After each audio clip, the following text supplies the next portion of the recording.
We are now 4 days after a deadline has passed in which Congress had statutorily required the Biden administration to declassify all information that it has related to COVID origins and specifically the Wuhan Institute of Virology.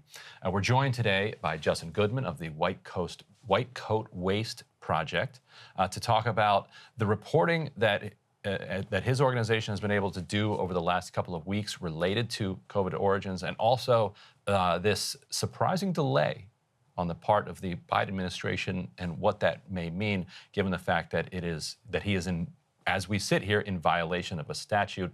So, Justin, thank you for joining us. Pleasure to be here.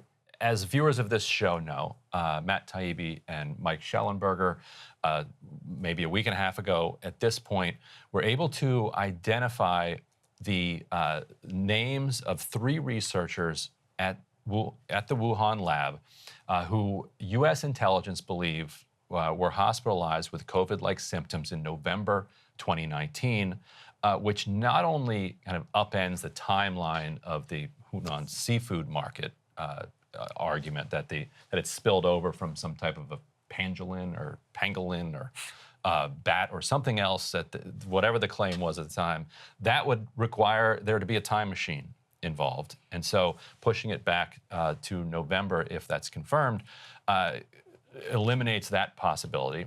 And if these workers themselves were the ones sickened, that also increases the circumstantial evidence that it had something to do with this lab. And the specific identity of one of the researchers, Ben Hu, has been the focus of subsequent reporting, both by me over at The Intercept and also at the Wall Street Journal since then, because Ben Hu was a researcher on projects that involved manipulating coronaviruses so that they would be more infectious toward humans. And so can you talk a little bit about what you found in the paperwork that you had gotten from the federal government through FOIA work, and how that became much more important given the revelations of the names of these researchers? Absolutely. You know, the wet market proponents who've been pushing that fake news for 3 years have been saying to follow the science. But what we've been doing since late 2019 is following the money. We followed the money from the NIH to the Wuhan lab. We followed the money from the NIH to gain a function of the Wuhan lab. And now we followed the money from NIH to possible patient 0, Ben Hu, who, if you look at the preceding years leading up to the pandemic, basically had laid out the blueprint for SARS-CoV-2. The documents we have directly tie Ben Hu to 2 different U.S. grants that we know were funding gain-of-function experiments at the Wuhan Institute of Virology. One from Dr. Fauci's National Institutes of Allergy and Infectious Diseases, and one from USAID's PREDICT program.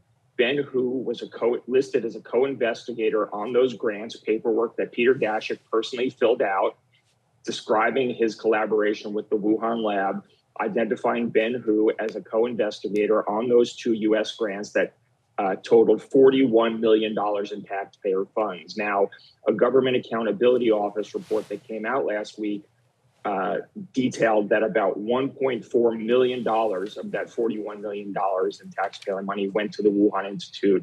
We're trying to figure out exactly how much went to Ben Hu specifically, but if Ben Hu is determined to be patient 0, then our documents are the smoking gun.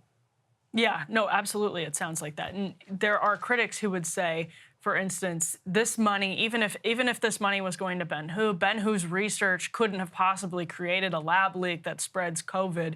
And Justin, you study this very closely, and you have been now for years. What do you say to that argument? So actually, the thing that first tipped us off to the Wuhan lab's relationship with the National Institutes of Health back in late 2019, and remember, we met with the Trump administration in January 2020, before there was even a pandemic declared, to point out that there was this relationship between the NIH and the Wuhan lab and that they should look into it. There were crickets at that time from the administration, just for the record.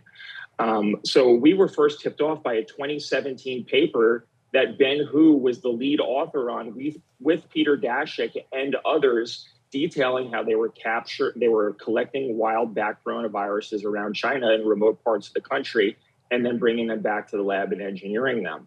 But not only that, not only is there this published paper trail of Ben Hu's involvement in bat coronavirus experimentation and creating these superviruses, these chimeric superviruses, he was one of the people involved in the infamous Diffuse proposal that was denied by the Defense Department in 2018, which was a blueprint for creating the exact virus that caused the COVID pandemic, SARS-CoV-2, by inserting the spike protein onto the wild bat coronavirus. Ben Hu was involved in the creation and conception of that virus, got denied by the Defense Department, gets sick a couple of years later, and then a virus is unleashed in the city of Wuhan at his doorstep that resembles exactly the virus he described in this proposal that he wanted to create with U.S. tax dollars. So, I mean, at this point, there is not a doubt in my mind that a lab leak is the cause of this pandemic.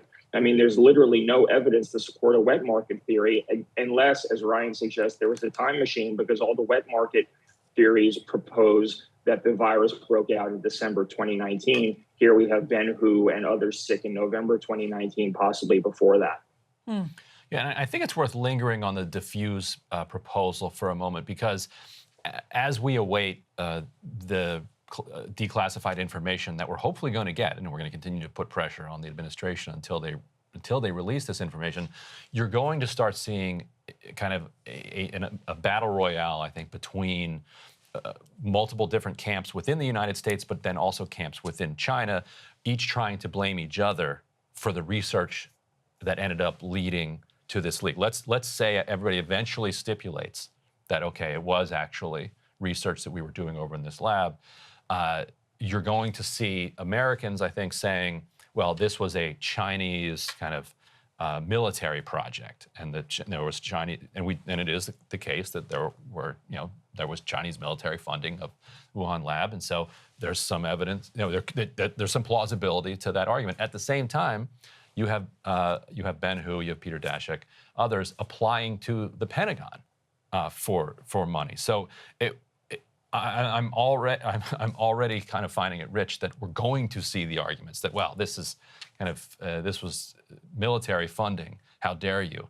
When they were actually trying to get U.S. military funding, and did get USAID funding, which is kind of the kind of sketchy agency that is always involved when you sort of want to layer between what's going on and what's actually going on. And so, can you talk a little bit about this DARPA, this attempt to get DARPA funding? Sure. I mean, I'll start by saying, shipping tax dollars to a military-linked animal laboratory run by a foreign adversary was a recipe for disaster from the very beginning. Not well thought out, perhaps. Yeah, whether the money was coming from the DoD, the State Department, or the NIH, or anybody else for that matter. I think you guys just questioned the science. The scientists. Question the scientists. So. Yes. Yeah, that's right. That's right. So, going back to the Diffuse proposal, to me, this was just these experimenters kind of being honest about what their intentions were. It was to create this super virus. And I think, the fact that they did apply to the United States Department of Defense to create, depending on what your point of view is, a bioweapon, gives some insight into the nature of these programs. Ultimately, we're looking at a situation where the Chinese and the American government might agree that, okay, let's do this together, because if something goes wrong, there's mutually assured destruction, and also mutually shared distributed blame. Yeah. Exactly, because right now, U.S. and China are going to be equally to blame if it's a lab leak. And you're not really going to be able to hold anybody accountable. And I think that's exactly why the Biden administration is dragging its feet right now. All signs point to a lab leak, and if it's true, it's their fault. Yeah. And they're not, and they don't, so they don't. And the fact that Democrats are in the White House and running the Senate right now, no one really has an appetite for beating up on the NIH or the State Department in terms of, so I think that the timing of this is unfortunate, but I think the timing of this is also, it was designed to be this way, that this information came out at a time where it really doesn't benefit anybody at this point. It's only going to cause harm to China-U.S. relations. And that's, again, I think, part of the point of all this. And I think it looks like increasingly the Trump administration was dragging their feet as well because they had information implicating our government, and we didn't get any of this information as much as Republicans are posturing now. Back then, probably because our intelligence agencies were aware of some of this. Justin, over at White Coat Waste, you guys are tracking sort of money being sent with no accountability for crazy projects in labs around the world. And on that note, I want to ask what we know about gain of function right now, the state of U.S. funding for gain of function research, especially in places like the Wuhan Institute of Virology, where we don't really have a lot of oversight. We're not seemingly even interested in providing oversight. After all of this, where is this money going right now, if anywhere? Right. Great question, Emily. And I just want to start by saying one more thing that I forgot. We have emails, actually the same tranche of emails that gave us the Ben Hu records tying him to these grants were also the original emails showing that Fauci's division at the NIH were actively conspiring with Peter Daszak and the Wuhan Institute in writing in 2016 to bypass the gain of function ban that was in place by the Obama-Biden administration. So again, there's a lot of evidence that we were very intentionally trying to make this project happen in China, bending over backwards to send money there and get approvals to do this dangerous animal experimentation at the Wuhan Institute. In terms of where things stand now, there's lots of legislation out there looking to crack down or outright ban gain of function research. Here's what we've done to date. We've spent the last 3 years trying to find, expose, defund these foreign labs, China and otherwise.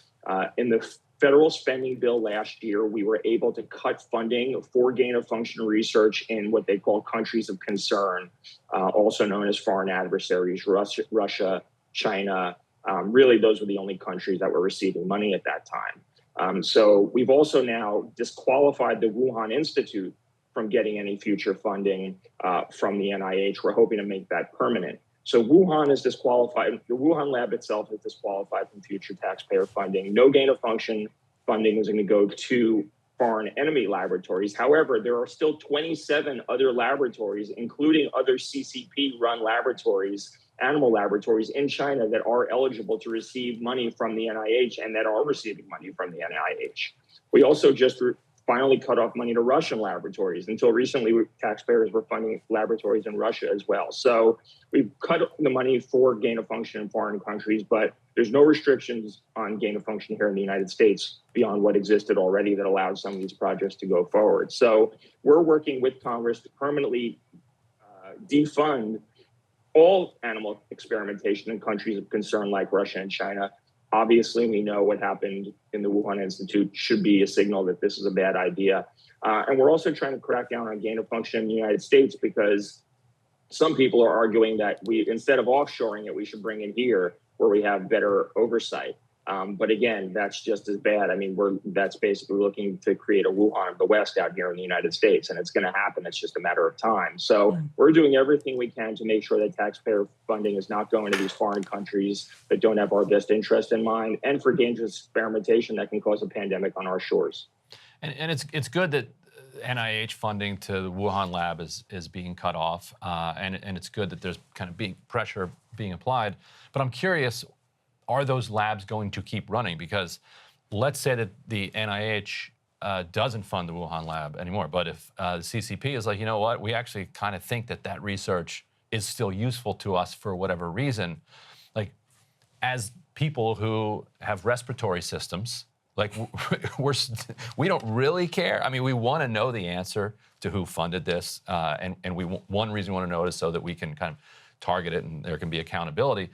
But we also don't want there to be pandemics. Like it doesn't really matter, who paid for that day's work of labor for the lab worker who then, sneezed at the wet market or whatever and ended up with 20 plus million people dead and lives upended and immense trauma and the world changed. Like, so what's the path toward just stopping that research globally? Because we have to be lucky every single time. The virus only has to be lucky once. Yeah, that's right. I mean, I think there's been conversations about weapons conventions and things like that covering these type of, this. I mean, I would argue that this crosses the line into bioweapons research. Again, it's all in the eye of the beholder and what their intentions are. And I think we need stricter rules. Certainly in the United States, we shouldn't be funding this stuff, but certainly globally, we should probably agree that this is bad for everybody. But if you have ill intentions and you want to create a bioweapon, there's going to be plenty of opportunities to do it. It's very inexpensive to do. You can do it very secretively. And to be totally honest, I wouldn't be shocked if the U.S. is secretively trying to figure out ways to fund this stuff overseas. There's already dangerous loopholes that don't track subgrants. So after EcoHealth gives money to Wuhan, Wuhan could regrant that money somewhere else, and we would have no idea. So I think there's also a lot of spending accountability and transparency that has to happen in the United States to make sure we can follow the money where it's going and ensure we're not funding these projects like Fauci did secretively in Wuhan in the first place that brought us this pandemic that we're still dealing with. Ryan reported a great story out over at The Intercept on all of this. Justin, we really appreciate you coming on as well, Senior Vice President over at White Coat Waste. Your insight is always so appreciated, and so is your FOIA acumen. You guys get everything. We've got a good attorney on retainer. Yeah, without an attorney nowadays, you get zero from FOIA. Yeah. Just nothing. Yeah. Absolutely nothing. Unfortunately. Well, Justin, thank you so much. We always appreciate it.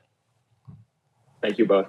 That does it for us on today's edition of Counterpoints, the second edition of the show in the new studio. Again, big thanks to McGriffin. I heard someone in the comments refer to Mac and Griffin as McGriffin, and I think that's really beautiful and adorable. So they are McGriffin from now on, and we are very grateful to them and very grateful to all of you for your help and for watching every week. Programming note, I'll be gone next week. That's why I was here yesterday. He's just never here anymore. I'm just never here. You should see his notebook right now, by the way. If you've ever wanted a glance inside Ryan Grimm's famed notebook, it just says Obama. It's just as a page of his notebook open to Obama. What was I going to say about Obama? Nobody knows. I don't remember. It's not important. But anyway, Crystal will be here, so you'll have a ladies' day on Wednesday. That's right. Sounds fun. We'll do the Today Show 4th hour thing with 2 glasses of white wine on. Excellent. All right. Well, Ryan, we'll see you the week after that.